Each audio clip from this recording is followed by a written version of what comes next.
Welcome to sir Abrar YouTube channel. आज हम बात करेंगे पावर सिस्टम रिलायबिलिटी पे। और बहुत पहले मैंने इस पे एक वीडियो की थी, लेकिन मैं अब कोशिश कर रहा हूँ कि दोबारा से एक वीडियो बना दी जाए। इसको हम शेयर करते हैं आपके साथ वीडियो को। नाम आज के टॉपिक का पावर सिस्टम रिलायबिलिटी इंडिसेस। ये बहुत ज़माने से दुनिया भर में इस्तेमाल किए जा रहे हैं, जिसकी बुनियाद पे आप ग्रिड स्टेशन की नहीं बल्कि पूरे कंपनी की परफॉर्मेंस को मॉनिटर करते हैं और चेक करते हैं। इसके लिए स्टैंडर्ड भी बना दिए गए हैं दुनिया में, जिनमें के वैल्यूज़ भी दिए हैं। पहले हम देखते हैं कि ये हैं क्या। देखिए, ये रिलायबिलिटी इंडेक्सेस जो हैं, ये सप्लाई और डिस्टरबेंस दोनों को मिला करके रिलायबिलिटी डिफाइन करते हैं। रिलायबिलिटी प्रोटेक्शन सिस्टम की भी होती है, पावर सिस्टम की भी होती है, बिजली पानी गैस सबकी होती है, और आदमी की भी होती है। तो रिलायबिलिटी को डिफाइन करने के लिए अगर कोई कहे कि प्रोटेक्शन की रिलायबिलिटी बताएं क्या होती है, तो आपको ये बताना पड़ेगा कि वो जब उसकी ज़रूरत हो उस वक्त वो सही तरीके से फॉल्ट को क्लियर कर दे। ठीक है। अब ये रिलायबिलिटी आदमी पे भी इसी तरह है। कोई आदमी बहुत काबिल है, सब कुछ है, कोई इंपॉर्टेंट आपको काम है, बहुत है ज़्यादा रिपोर्ट जानी है, सुबह सुबह आपको बुलवाना है, तो आप कहेंगे यार वो है तो बहुत काबिल, काम कर देगा, मगर यार रिलायबिलिटी नहीं है। तो फिर फौरन ही जो है दूसरा आदमी ढूंढा जाएगा, चाहे वो कम काबिल हो। आप उसको गाइड करके, लेकिन कहेंगे यार उसको बुलाएंगे जब भी टाइम पे आ जाएगा, तो वो उसको कहेंगे रिलायबल। तो ये फ़र्क है जो आदमियों के दरमियान भी होता है, सिस्टम में भी होता है। Reliable system. अब ये है कि ये measuring load interruption is a universal utility practice long before modern real time software. ये हमेशा से हो रहा है। और ये ज़रूरी नहीं है कि अब ये जो रियल टाइम का सब टूल्स आ गए हैं, सॉफ्टवेयर आ गए हैं, एआई आ रहा है, आ गया है, तो समझे कि आप उसीलिए हो गया शुरू। ऐसा नहीं है। जब ये नहीं था, जब भी कैलकुलेशन हो रहे थे, और जब रेगुलेटरी कंपनीज ने लाजमी नहीं किया था, जब भी हो रहे थे, मैं खुद कर रहा था। केई में जब दोबारा मैंने ज्वाइन किया है 2008 में प्राइवेटाइजेशन के बाद। पहले मैंने रिज़ाइन कर दिया था 1999 में, जब गवर्नमेंट में थी, मैं चीफ इंजीनियर था।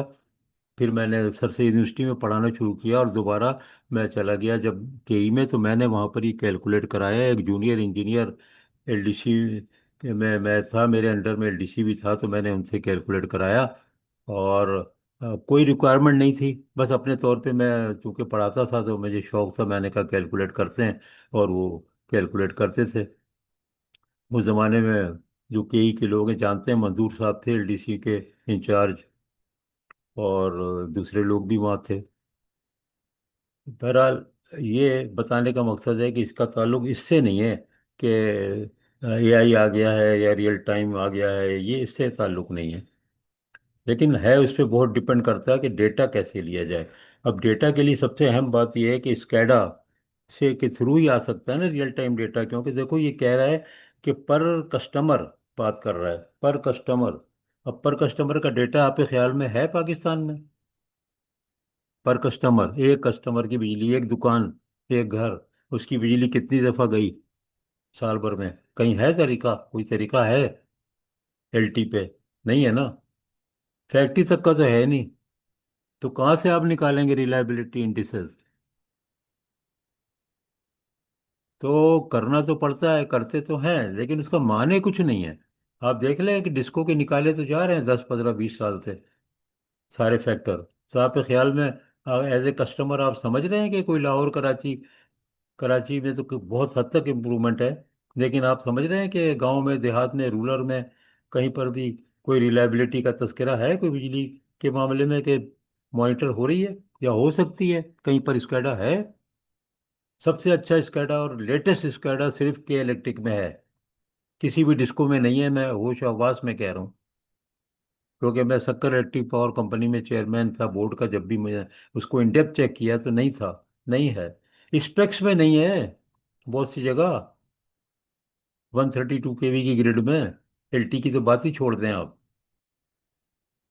तो फ्रेस्को के लिए ग्रिड डिज़ाइन कर रहा था मैं, तो उस वक्त मैंने डाल दिया था उसमें स्कैडा और बहुत सी चीज़ें।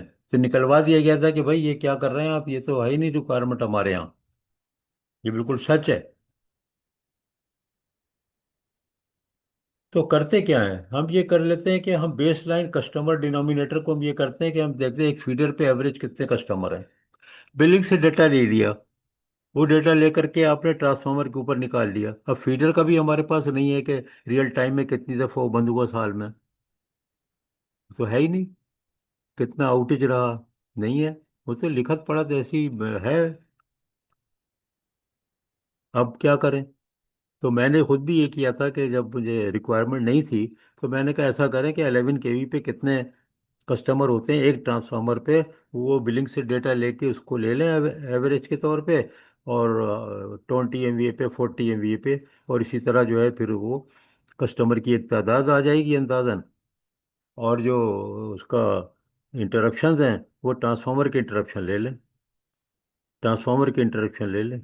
तो इस तरह करके हमने कैलकुलेशन एक कर लिया, और यही कोई तरीका बनता है। वरना डेटा अगर कोई क्लेम कर रहा है कि वहाँ पर उस जगह कंपनी में, पाकिस्तान में, डिस्को में ये चीज़ सही कैलकुलेट हो रही है, तो मेरी तस्हीह कर दे, मुझे करेक्शन कर दे, और बता दे कि वो चूचू की मलिया में वो जो गांव है वहाँ का सब डेटा जो है वो रियल टाइम स्कैडा वहाँ लगा हुआ है, वो आ रहा है। तो कोई मुश्किल ही नहीं है हमको। हमारे पास जो है वो कच्चे के एरिया में, सक्कर में और जैकाबाद में और सब जगह डेटा माशाल्लाह ऑनलाइन रियल टाइम आ रहा है, बिजली आए ना आए डेटा आ रहा है। तो हार्श होना पड़ता है ना, क्योंकि जब तक कि हम निश्चर नहीं चुभोएंगे तो कैसे हमारे नेक्स्ट जनरेशन को पता चलेगा कि सब झूठ पे मबनी खड़ा हुआ है मामला। ये वैल्यूज के मैंने वो दिया, यूनिट क्या है देख लें आप। SAIDI, SAIFI, SAIFI। SAIDI SAIDI minute में होगा, यानी टाइम है। SAIFI SAIFI average outage frequency, ये काउंट होगा। कैडी इनका रेशियो है। और ASAI ये परसेंटेज है टोटल सिस्टम अप टाइम की, अवेलेबिलिटी की। ये फार्मूले दिए हैं, हर जगह मिल जाएंगे। ठीक है, 100 मिनट आउटेज रहा, 5 कस्टमर थे, तो 20 मिनट हो गया SAID सैडी। इसको मैं कह रहा था कि कहाँ से हमारे पास ये डेटा आएगा जो फार्मूले में हम रखेंगे। Total number of customer interaction, total number of customer कहाँ से आ रहा है। आपके पास किधर है डेटा, 11 kV का नहीं है। ये देखें, जल्दी जाते हैं, फिर मैं आपको आगे बताता हूँ। तो ये तो हो गया आपके पास एक एकेडमिक, और थोड़ा सा हम डिस्कस कर लें कि वैल्यूज़ क्या हैं, होनी क्या चाहिए।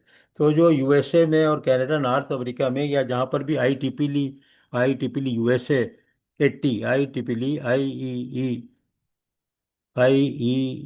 ई 80 स्टैंडर्ड के मुताबिक अगर आप देखें, तो वो ये उनका कहना ये है कि SAIDI सैडी जो है, क्योंकि टाइम में होता है, वो उसकी वैल्यू ये देते हैं कि 90 to 120 minutes per year allow है, एक्सक्लूडिंग मेजर स्टॉर्म। जो आती है ना, आंधी तूफान बारिश, पुल गिर गए, पूरा एरिया ज़ेराब आ गया, फ्लडिंग है, ये काउंट, ये इसको निकाल दिया जाता है, क्योंकि यार वो नेचुरल कैलेमिटी है।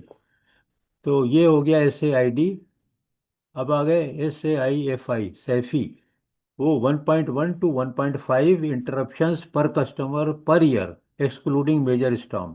ये मैं पढ़ रहा हूँ IEEE 80 वहाँ पर ये डेटा दिया है जो कि अमेरिका में फॉलो हो रहा है।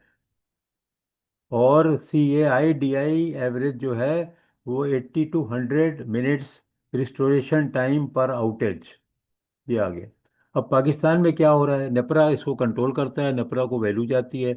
मैंने पहले आपको बता दिया कि ये जो डेटा है ये तो अवेलेबल तो नहीं है ना, क्योंकि रियल टाइम में कहाँ हो रहा है, कहाँ से डेटा आ रहा है कस्टमर का, तो भाई बनाया जा रहा है। तो इसलिए आप समझे कि अगर आप लोग रहते हैं पंजाब, सिंध और तमाम KE के अलावा, तो आप समझ रहे हैं कि बड़ा ज़बरदस्त कुछ होने वाला है। तो कुछ भी नहीं होने वाला, इसमें किसी का कसूर नहीं है कि कोई आप कहें कि वो CEO ऐसा है, इंजीनियर ऐसा है, या बोर्ड ऐसा है, या इंजीनियर ऐसे हैं, ऐसा कुछ भी नहीं है। पूरे सिस्टम की बात है कि अगर आपको टूल दिए जाएं, लगा दिए जाएं, पैसा खर्चा किया जाए, इन्वेस्टमेंट किया जाएगा, तो फिर ये इम्प्रूवमेंट आएगा। वरना आप काबिल से काबिल इंजीनियर बैठा दें तो कुछ भी नहीं होने वाला। तो इस पे उनको कोई भी इल्ज़ाम नहीं दिया जा सकता किसी किस्म की मैनेजरिकल पोजीशन पे, टॉप टू बॉटम।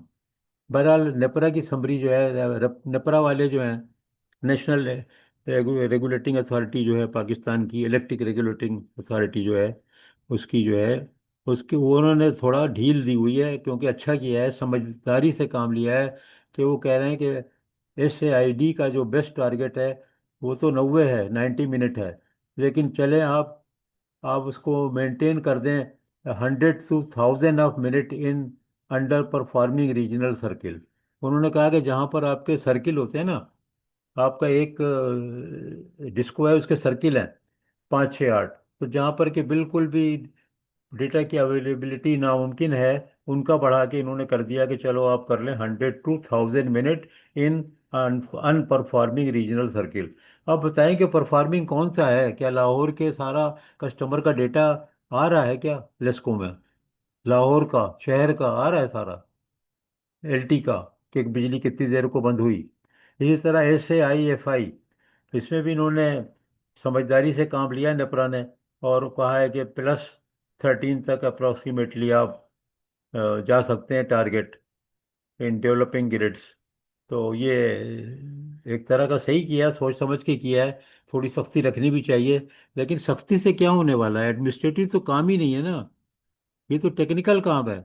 जबकि स्कैडा नहीं है और एडवांस स्कैडा नहीं है और उसके बाद वो LT तक नहीं है, तो आपके पास डेटा सही आएगा ही नहीं। उसकी तो बेसिक रिक्वायरमेंट है कि कस्टमर का इंटरप्शन, कस्टमर की सप्लाई की बहाली, कस्टमर को रिस्पांस टाइम। तो कहाँ से हो सकता है? ये बिल्कुल नहीं हो सकता। तो इसलिए मैंने बता दिया है कि नेपरा ने सही इसमें पॉलिसी अपनाई है, कि उन्होंने काफ़ी छूट दी हुई है। इस बात को समझते हैं, वो भी वहाँ इंजीनियर भी हैं, हमारे साथी हैं वहाँ पर। तो वो समझते हैं कि ये नामुमकिन है, ये ऐसे नहीं हो सकता। लेकिन जब तक कि इन्वेस्टमेंट नहीं होगा हेवी, तो हो ही नहीं सकता। इसी तरह CTBCM पे मैं लेक्चर निकालूंगा, जो कि बिल्कुल झूठ बताया जा रहा है कि वो हो जाएगा। वो कैसे हो जाएगा? ना स्कैडा है, ना रियल टाइम डेटा है, नहीं होगा। मैं बड़े से बड़ी मीटिंग में भी कह चुका हूँ, कोई कहे कि यहाँ कह रहे हैं, हर लेवल पे कह चुका हूँ। इसके साथ ही ख़त्म करते हैं हम अपनी वीडियो को, लेक्चर को। और इसमें थोड़ी सी बात ऐसी मैं ज़रूर करता हूँ कि जो नई नस्ल को ये पता लगे कि सही क्या है, गलत क्या है, झूठ क्या है, सच क्या है, एकेडमिकली वो जवाब दें। ये ऐसी बात है जैसे कि कोई नमाज नहीं पढ़ता है वो अलग गुनाह है, और किसी को पता ही नहीं मुसलमान को नमाज कैसे पढ़नी है वो एक अलग गुनाह। तो कम से कम आपको सही पता तो हो। अब आपके पास हालात नहीं है, वह मौका नहीं है, वो नहीं है, तो नमाज जिस तरह चाहे पढ़े, बहुत तरीके हैं। तो नमाज, ये कहना कि मालूम ना होना, ला इल्मी जहालत वो अलग है, और जो है मालूम हो के ना करना वो एक अलग है। इसलिए मालूम होना चाहिए कि ये चीज़ों की रिक्वायरमेंट है, ये कैलकुलेशन होने चाहिए, उस कैलकुलेशन करने के लिए ये डेटा चाहिए, और ये डेटा नहीं अवेलेबल है फिलहाल, ये सच मालूम होना चाहिए। बहुत बहुत शुक्रिया।